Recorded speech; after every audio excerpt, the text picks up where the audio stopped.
Morning. Welcome, everybody, to the AFA webinar on our Pay for Performance funding opportunity. It's great to have you all here with us. My name is John Colborn. I'm with Apprenticeships for America.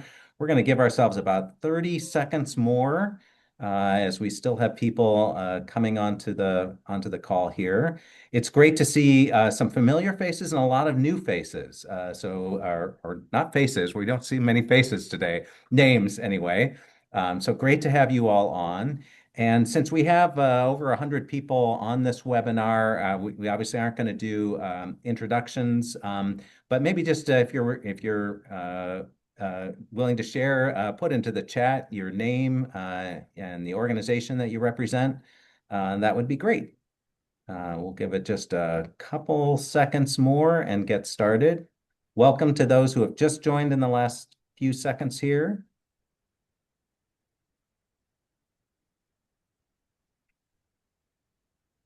See, still seem to be building. Added about 25 people in the last 20 seconds. So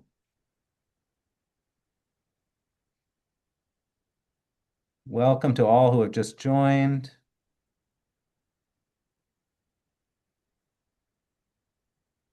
All right, I think we'll call it here, Harry, and we'll say we'll get started. Does that sound all right? Sounds good. Let me just say, my name is John Colborn. I'm Executive Director of Apprenticeships for America. It's great to have a good crowd this afternoon, this morning, from around the country looking at the Pay for Performance funding opportunity. What we're going to do today is run through some of the background on the opportunity. We've had a chance to look over the information that's on grants.gov. We have some perspectives on that we want to share. And then we'll be talking a little bit about some of the work that Apprenticeships for America is going to be doing over the next couple of weeks to support organizations that are considering applying for the opportunity. And what we think is a much larger set of organizations that are interested in connecting to the organizations that will be applying. And so that's really our background for today. For those of you who are new to the Apprenticeships for America world, it's great to have you with us. AFA is the trade association representing apprenticeship in the United States. For our members and friends who are on the webinar, it's great to have you here as well. And I think with that, Harry, I'm going to suggest we get started with our program. Does that sound all right? Great. All Thanks, right, John. I'm going to put up our webinar, our Brilliant. PowerPoint. Hi, everyone. Morning. I'm Harry Leach with AFA. I am going to talk through, now we've got the details, talk through the details, what we know about this program and how it's going to work, give some of our views, and then come back to John, who'll talk about how AFA can help and the role we'll play.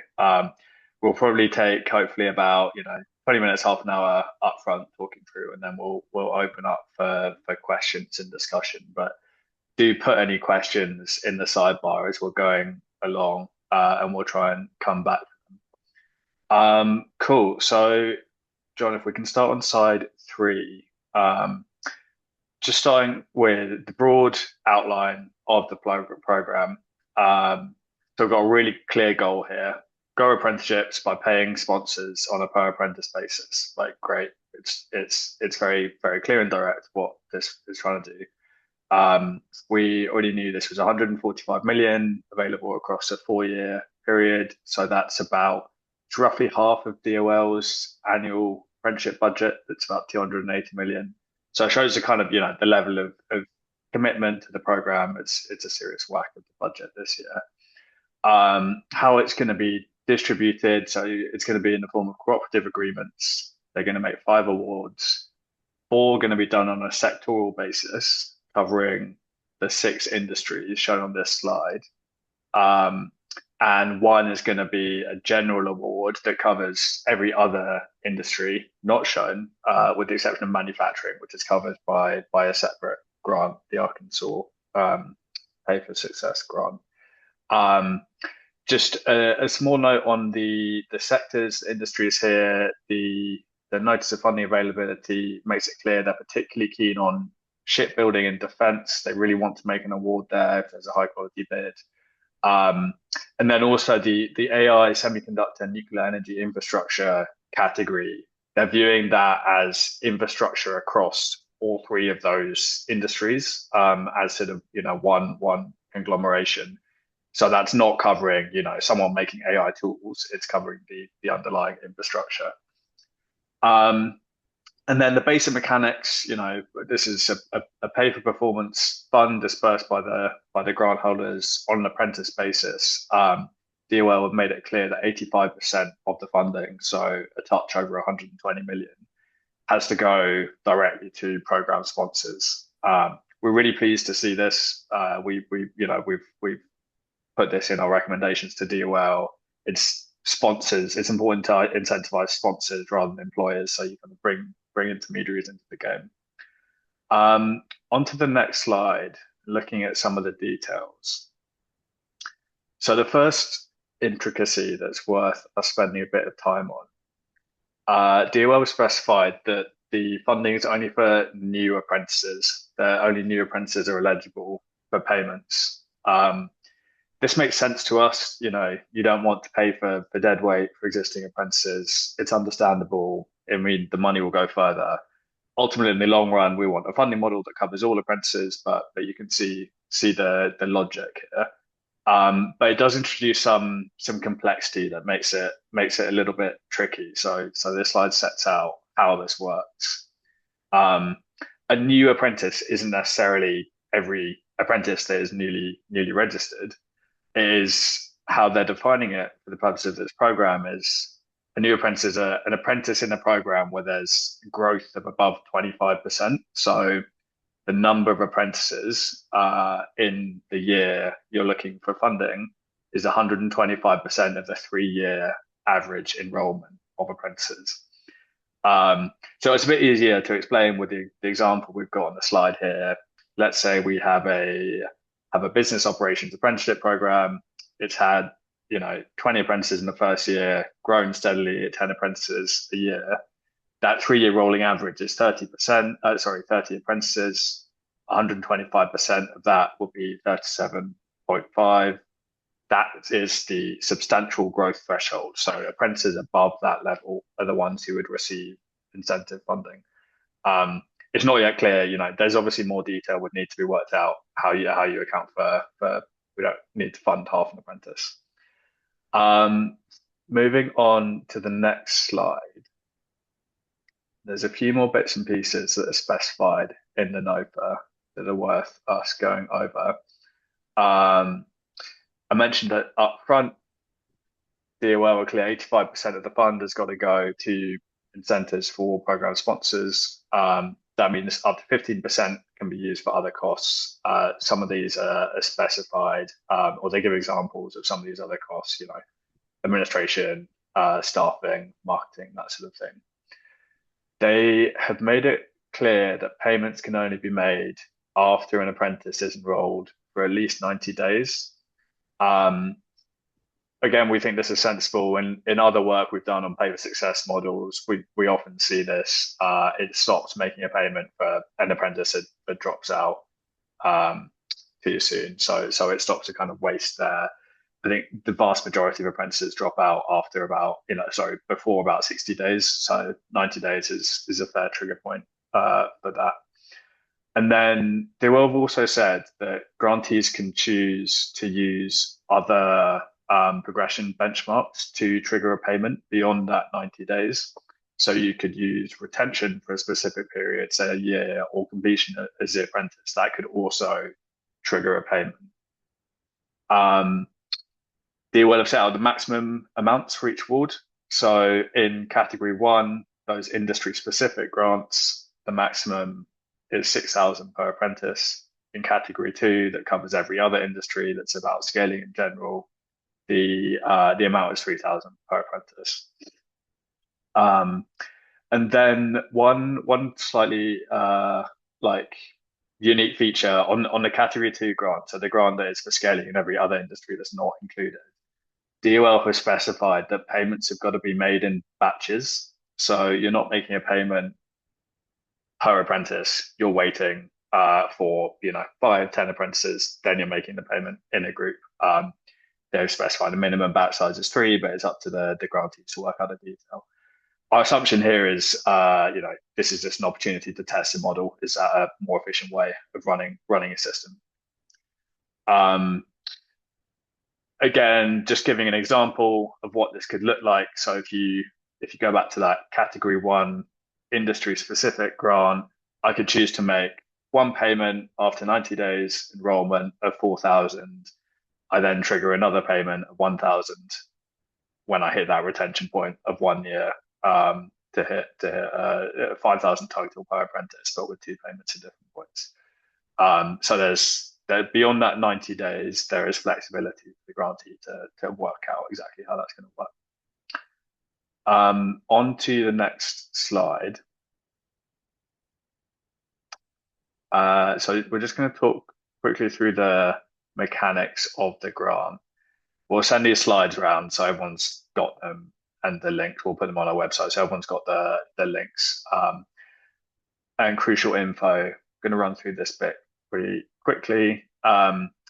We know the application deadline here is early April, expected start date of July. So hopefully we have payments available for program sponsors, later this year, Q3, Q4, although that might be optimistic.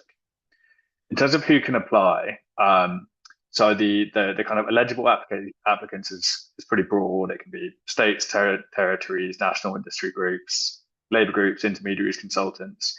Reading between the lines, it feels to us like the structure of the program really favors consortia, groups of organizations that have got the expertise about apprenticeships, the relationships with employers, and crucially the kind of wherewithal and know-how to just run a really smooth payment process. What the NOPA specifies is the applicants have got to have partnerships that show that employer reach. So you need to be able to demonstrate a partnership with either a national employer association or multiple regional associations or individual national or regional employers. And then interestingly, it optionally sets out that you can have a partnership with a payment management system operator. That's optional, but interesting that that's kind of specified in the notice. There's a real emphasis on that payment system. Final point, one other specification is that awardees will not directly serve participants or apprentices. Our reading of this is, you can't be running the fund and paying yourself, which makes sense. It's sensible. We assume that still leaves room for intermediaries to be part of a consortia. There's going to be various different interpretations. It doesn't mean if you have active apprentices, you cannot be part of this, is our reading. On to the next slide. Just quickly on the application mechanics. So there's a 4-part application, 3 various standard forms. We've linked to the kind of general guidance for DOL grants here. We're not going to go through the detail.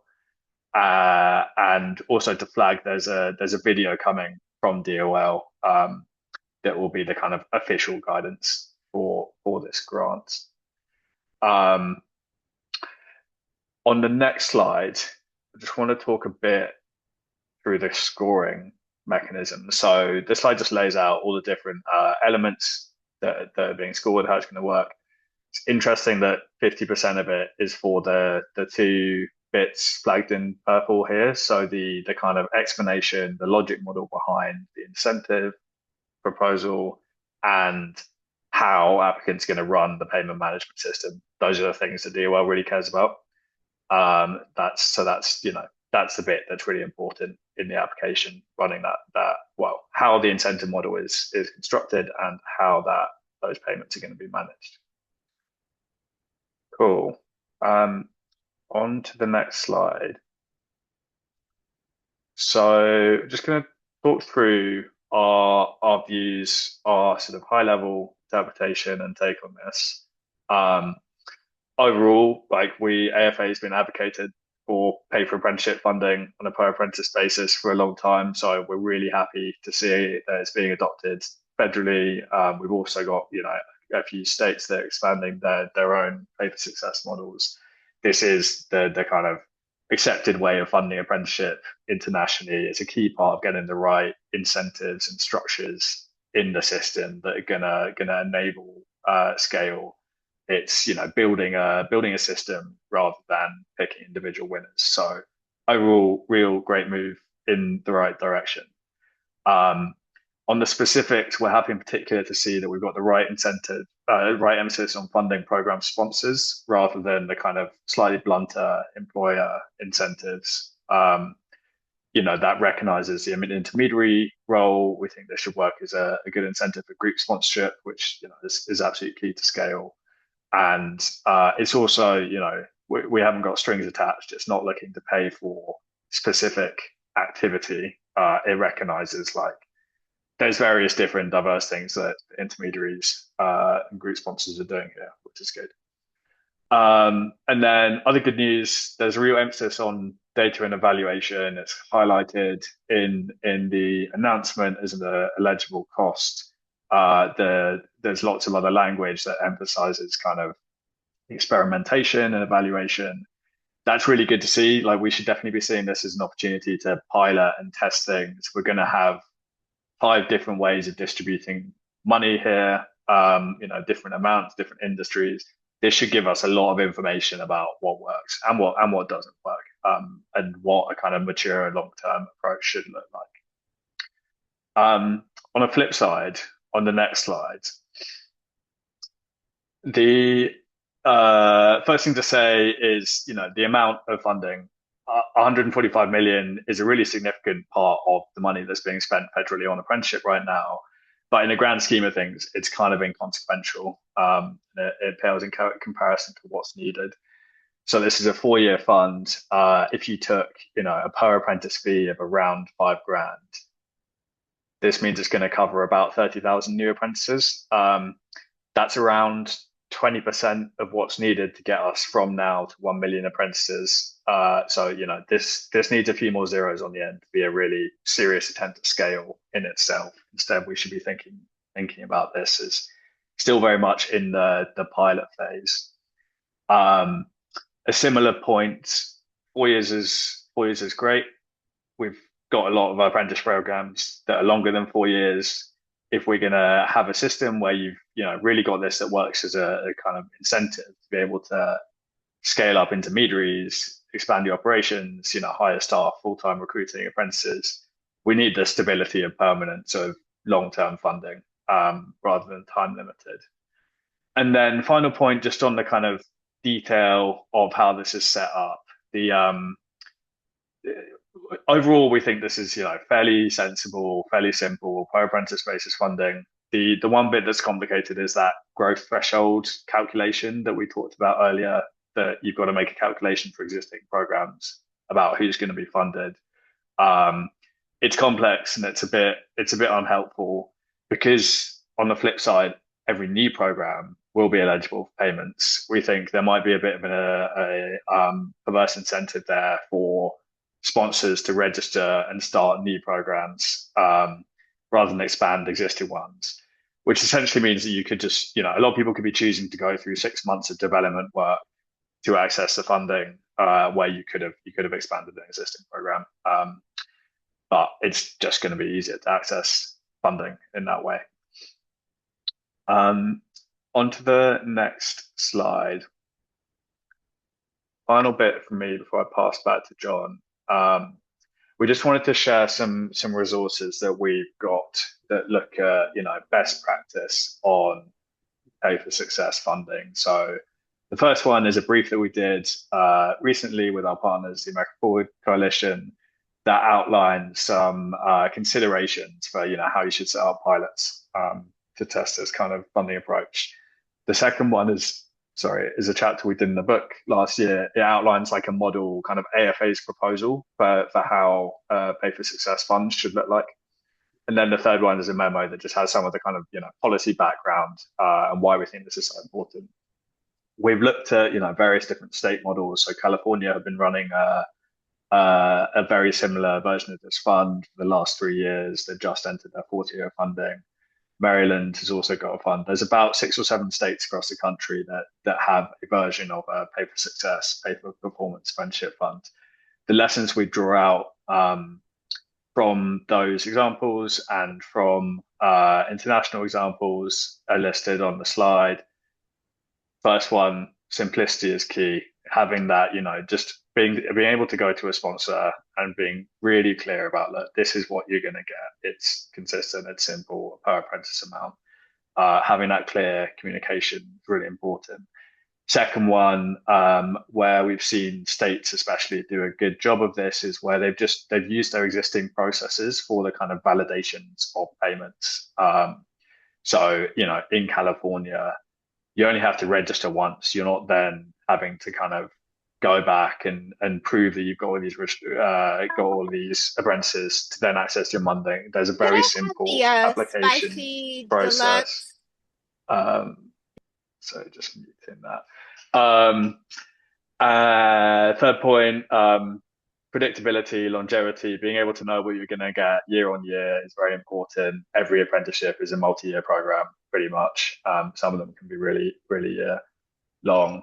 Final point, this funding doesn't cover all the costs of an apprenticeship. Obviously there are wages the employer still funding, but I think what we're seeing, even when funding like this exists as an incentive for the program sponsor, you're still looking to braid funding, especially to cover RI costs. So we'd expect with this funding, intermediaries will be braiding it together with other pots of money to cover all of the training costs. Cool. That was all the points that I was going to cover. I'm passing back to you, John, to talk about AFA's role in this. Excellent. Actually, just before we move on, can I just go back on 2 points? And this is just to make sure I understand. So if I'm wondering, then maybe others are wondering too.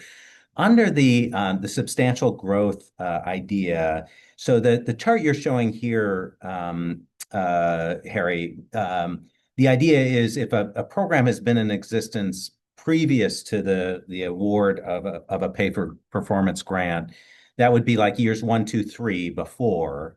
That means in year 4, which is to say the first year of the pay for performance award, we would be looking at anything over 37.5 as being eligible for an award. Do I have that right? Yeah, that's exactly right. So because we're using averages, it's not just the 10 in year 4, it would be a little bit more than that because there's been growth over those previous 3 years. Yeah. Great. Yeah. So it's Excellent. the average over the 3 years. Yeah. And then the other thing I just wanted to say is, and you and I have discussed this, Harry, is you should take all the advice that's coming in this webinar as hopefully helpful, but not official. So the Department of Labor is going to have its own advice. The only advice that's going to guide decision-making by the Department of Labor is the advice that it puts out. And so we just want to be clear, we think we know a thing or two. We think we've got some good ideas and some insights here. But for the purposes of the competition itself, it's the Department of Labor that really controls. Excellent. So let me just pick up the conversation a little bit and talk a bit about some next steps. So we're now counting down days till the due date of proposals for this solicitation, and we want to just run through a couple of things we want to do as AFA to support applicants in this process. So the first thing we want to just put out is that if you're thinking about applying and would like to just talk with us about that process and whether or not you would be viable, we're happy to add, again, our own unofficial perspective on that. So if you're thinking of applying, reach out to Harry or to me or to AFA generally, and we will follow up with you and happy to have a conversation with you as a prospective applicant. The other thing we want to be able to do for applicants is that we know that a big part of being successful at this is having a network of apprenticeship efforts that you can connect to that will actually be generating pay for performance payments. And we want to be able to connect you with prospective partners in that work. And we've done a bit of work identifying prospective partners. You can see in this chart here, this is from a survey that we've been conducting over the last couple of weeks, looking at folks who are thinking about applying or thinking about partnering for those who are applying. We have, a network that we can connect you to. The third thing that we want to be able to do to help you out is that we've got a potential grant writer who could work with not everyone who's applying, but a subset of people who are applying. And so if you're thinking about applying and you're looking for some grant writing support, we're happy to connect you with some resources on that. And then finally, if you're interested and happy to do this under a non-disclosure agreement, we're happy to look at proposals and give you advice on those proposals.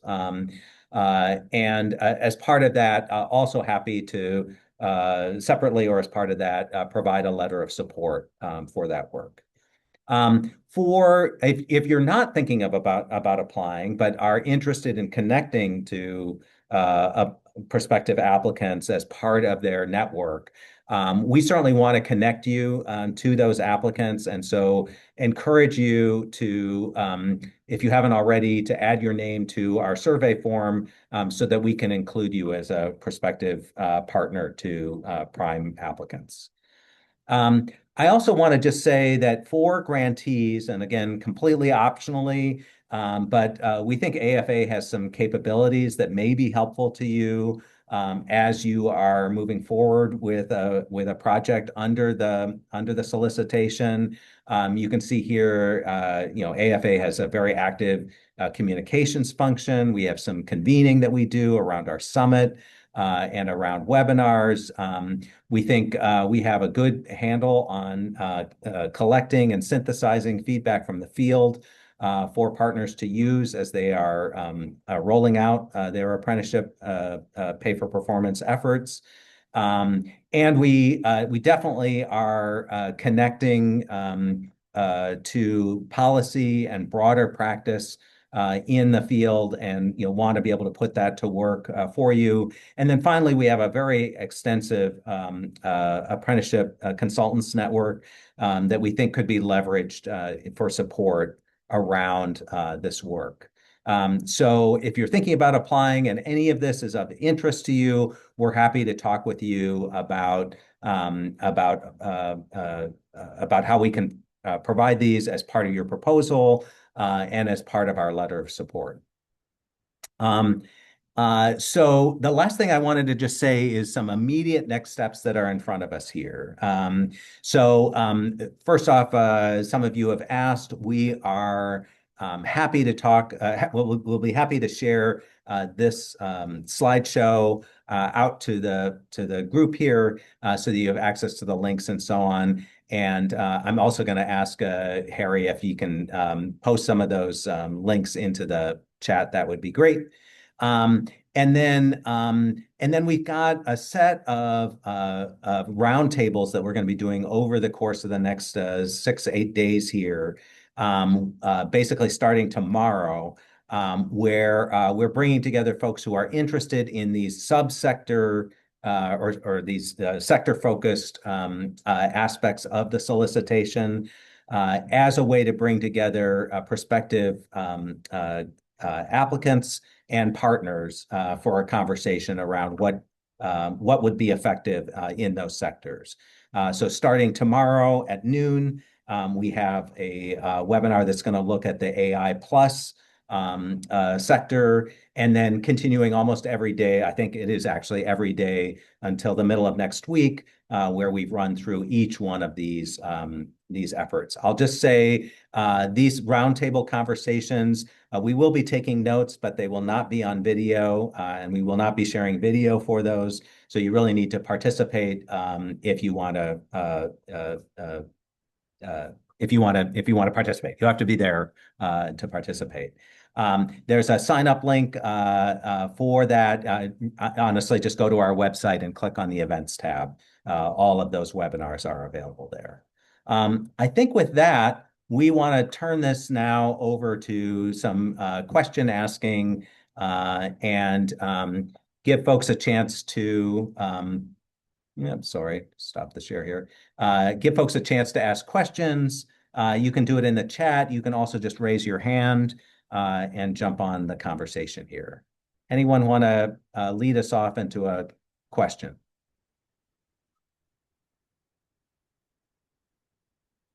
And by the way, I appreciate the folks at MedCerts. Thanks for putting out that you're looking for partnership. Feel free to use the chat for that and for folks to respond directly by private chat or as a response to the item. Any questions, comments, or Just reactions? on Maria's question, Maria, you're asking why we're not doing a roundtable on category two, the kind of all other industries category. That's because we're kind of sharing what we know about it here in this webinar, but what we're really happy to put together, if we can make any introductions in that group, we're really happy to do that offline. And on the construction side of things, uh, because this is intended to look at new growth, I think the focus of the solicitation is on, or for the sectors at least, is on industries where the Department of Labor thinks there's both national interest and opportunity to grow apprenticeship in that space. So what you should be reading into that is that that's going to be the focus. That's the focus for this session. However, our read of the AI plus area is that there's significant construction opportunity within that. That's something we can explore in that roundtable. So if you're interested in sort of the application of some of those sector focuses in the construction area, you might want to join us for that webinar. Peter, please jump in here. Thanks a lot, John. So I did attend the DOL ETA webinar, or I viewed it, and a couple things that I wasn't sure if we caught here because I was occupied as well were about there is the requirement to only apply within one specific sector unless you're in category two, and also that it requires the ability, not necessarily enforcement of it, but the ability to accept apprentices and sponsors, I believe, from any US state.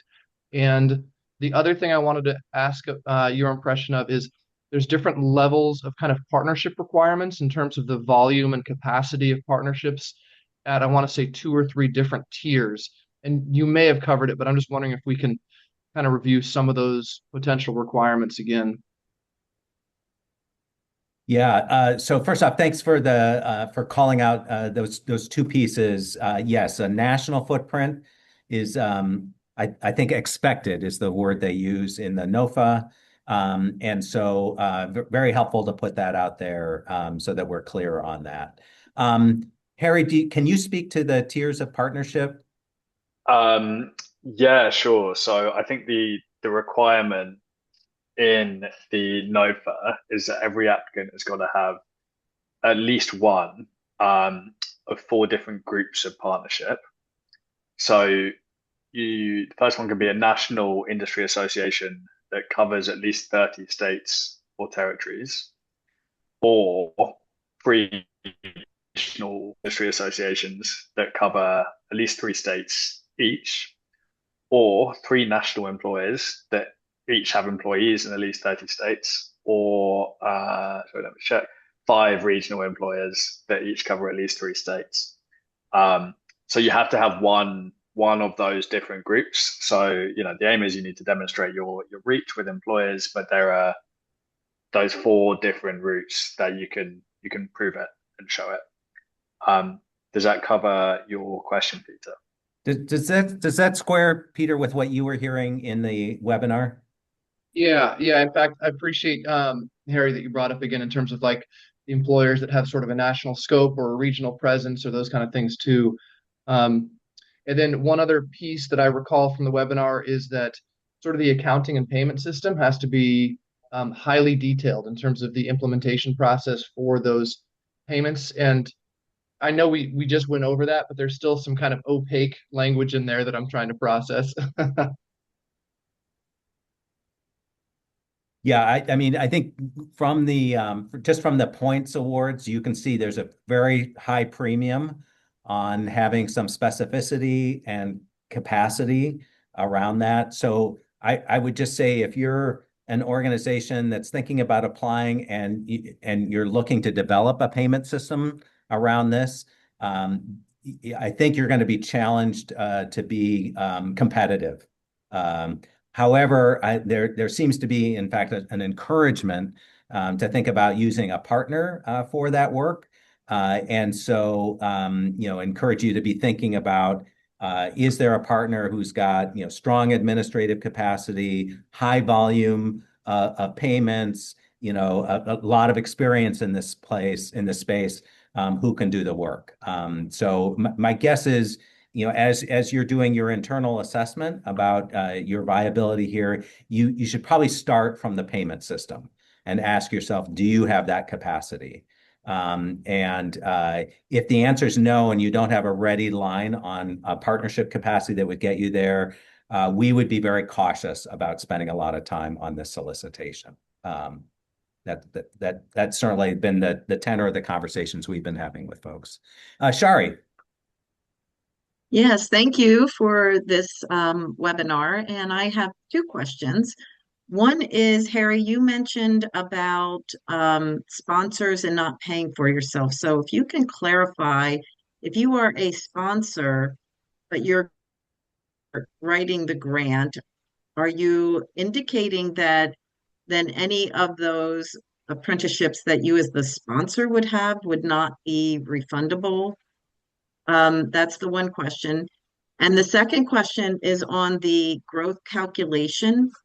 Could you expand upon the is that per employer or per sponsor? So if as a sponsor, you have an occupation and across the board, you've had 1,000 apprentices versus each employer that's under your sponsorship, would it be employer per occupation? Thanks, Shari. Great questions. Let me take the second one first because I think it's a bit easier. Okay. So the calculation, from our understanding, is being done on a per program basis. So if it's set up as a single employer program, it will just be the apprentices in that occupation with that employer. If it's a multi-employer program, um, then it'll be multiple employers. So the answer is it will vary depending on the registration, but the consideration on a threshold will be made on a program basis. Um, and then on your first question on are your own apprentices eligible? So our understanding from the text that's out there is no, they wouldn't be because they're trying to avoid the grantee paying yourself. Um, but we think that is something that is probably worth checking the details on because there's various different arrangements. We're going to have sponsors involved in consortia or bids where maybe they're not necessarily making payments and there's less of a worry about marking your own homework in a way. But that's our understanding at the moment. Great. Thanks for that. This batch size idea came up as a question, and I know I've been wondering about that as well. Harry, do you want to just walk us through your understanding of what that means? And by the way, if anyone, I think I'm still struggling with this concept. So if others have perspectives, it'd be great to hear that as well. Harry? So what the announcement sets out is that for category two, so for the award that's going to all other industries, um, payments need to be made in a batch with a minimum of 3 apprentices. So you can't trigger a payment before that sponsor has got at least 3 apprentices that have met the threshold, 90 days or whatever threshold you're using. Um, that's a minimum batch size. So the grantee could choose to make that 10 apprentices. Um, I'm not sure. I don't really know the logic behind it, to be honest, other than are we just testing a different way of making payments so that you're making less payments? But that is how it should work.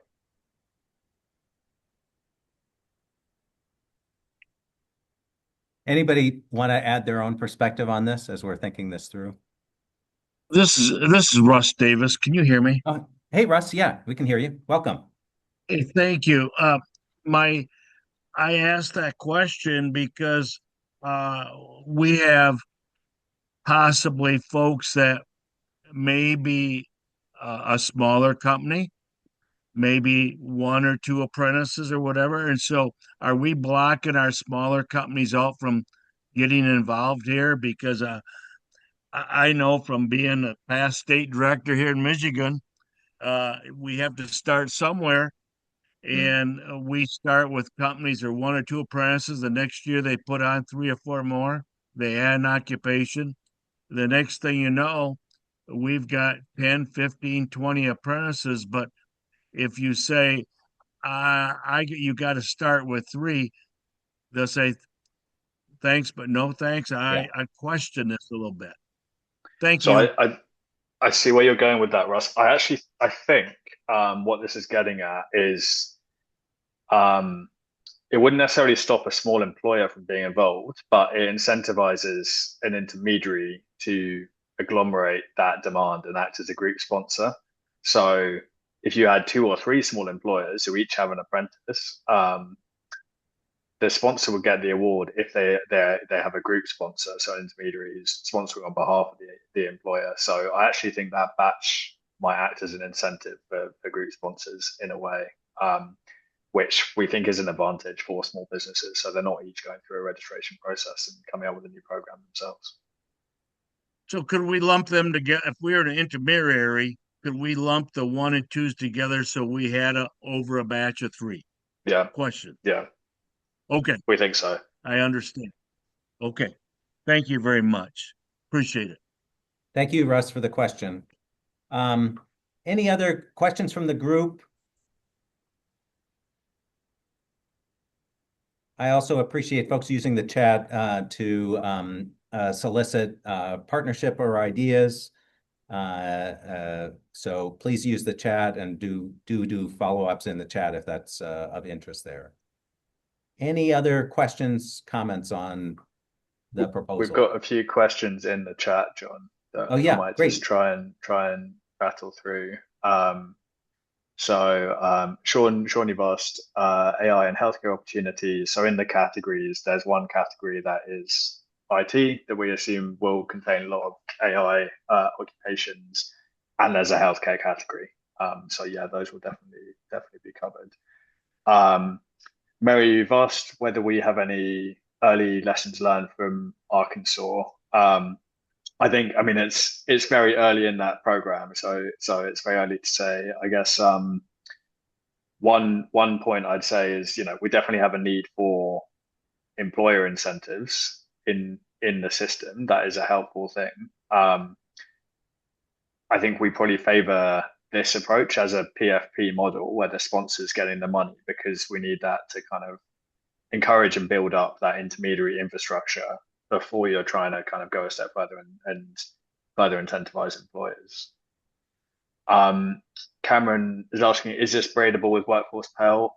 Our interpretation is yes, absolutely. We're doing a session in a few weeks about what more we know about Workforce Pell and how that's going to look for apprenticeships. It is likely going to be challenging, and there'll only be a set of programs who are able to access it. But yeah, our understanding is this funding will be completely braidable with Workforce Pell and other sources of funding for related instruction.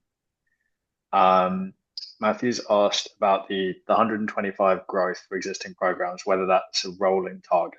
Does that change as you grow the program? I think that's right, Matthew. It is rolling. So it's the average of the last 3 years of the program. Michael has asked, is it accurate to say that construction apprenticeship sponsors will be eligible from the category 2 awardee, given the program is not supposed to be industry specific? I think that's right. Yeah, as long as it's a new program or it's over the growth threshold, and there will be some construction sponsors, as John mentioned earlier, in that the AI semiconductor category that is about infrastructure. There will be some construction occupations in that category 1 award that are relevant. Chris has asked, is the information of which organizations have completed that survey available? John, what's our plan on that? Are we going to release that information? So let me say first off that in the survey, if you haven't already gone into it, you'll see there is a question about whether or not we can share your information. So you're free to put in information that you do not want to have shared, and we will definitely respect that. But what we're planning to do as part of the roundtable conversations is make that information available to folks who participate in those roundtables and anyone who asks for it. So that's our plan for sharing. We don't necessarily want to just send out a mailing list that could get spammed. So we really want to make sure we're sending it to people who are going to make appropriate use of it. But if you're interested in looking at that, please come to one of our roundtables or contact us and we can share that with you. Let me just ask, does that seem reasonable? Does anyone have an objection to that? If I can use this as a mini focus group. Any reactions to that? That seem okay? Eric Hill says thumbs up. Thank you, Eric. Lots of thumbs up. Thank you. Thank you. Excellent. Harry, thanks for the run through on the chat questions. Is there anything else before we break here? We've got a couple more chat questions. Might be worth just touching on. Rick has asked, since this program will only serve a limited set of sponsors, can we, AFA, briefly describe what we'd hope to see in a future National Apprenticeships Act or future funding? And John, you should come in on this. The one obvious point we'd make is scale. We need something that's going to cover ultimately all apprenticeships, and that requires a far higher level of funding. I think on the estimates that we've done before, a 5 billion fund wouldn't be unreasonable if you wanted to see serious growth in apprenticeships. I know if the US spent what we spend in the UK, which isn't necessarily a high spending country on apprenticeship, we'd be looking at something like 20 billion a year. So yeah, scale will be my first point of difference. John, I don't know if you want to add to that. Yeah, I appreciate your raising that. And actually, in this room right next to me here is our Senior Vice President, Zach Boren, who's working on Capitol Hill right now. Well, not right now, but as part of his work to start creating a case for that kind of investment in these pay-for-performance approaches. So more to come on that. That is not a rapid process, but something we have started work on and expect to see some momentum on coming out of this competition, actually.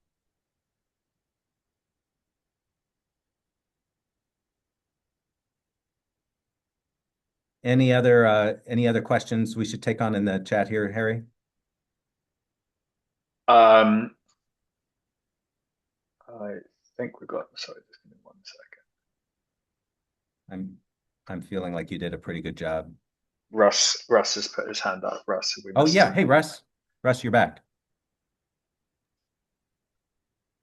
I'll get my hand down. But can you list those roundtable discussions you're going to have if we've got some folks in our organization that missed this, that we can discuss a little deeper dive into category 1, category 2, and all this and that? What I would suggest is send them to the apprenticeshipsforamerica.org website, click on events, and all the events are there for sign up. starting tomorrow and through to the middle of next week. Does that work for you, Russ? Okay. Sounds And we great. Thank can you very much. we can send an email around Yeah, well, with that actually, we'll do link that after too when we this. send Yeah. out the slides. Great. There's one Thanks, more Eric. question in the sidebar that we didn't pick up. I think this is the last one, so shout if anyone else, if we missed anything. This is a question from Ruth regarding category 1. If an intermediary and a sponsor are included and are both telecommunications and IT apprenticeships served through the same partnership, would a project structured this way be considered acceptable, or does that create an issue because you're then going across distinct industries? My guess, but this is just my take based on reading all the documentation, is as long as you specify that they were in one industry primarily, then that would be okay. I wouldn't try and apply for 2 industries. I'd just say this is the main occupation and the main industry, and that should work okay. Yeah, and I think our challenge for some of these is, as you know, IT is both an industry and an occupation. And so I think I would look at the guidance that comes from the Department of Labor and make sure that you are paying attention to the framing that they have on this. So that just be my advice. Hey, Madeline, do you want to jump in with a question or a comment? I just have a super quick question with this PowerPoint. Can we share it with folks that are not on this call? Absolutely. Thank you. Yeah, absolutely. Yep. Great. Anything else? Well, thank you all for joining us. Some of you know we have a little tradition at AFA that there's a little bit of an after discussion for our webinars. You're welcome to hang out and just have a little bit of a smaller conversation, share gossip, just catch up on things. So you're welcome to hang out for a little bit. We'll be on till 1 o'clock, but we are concluding the webinar now, and we'll stop our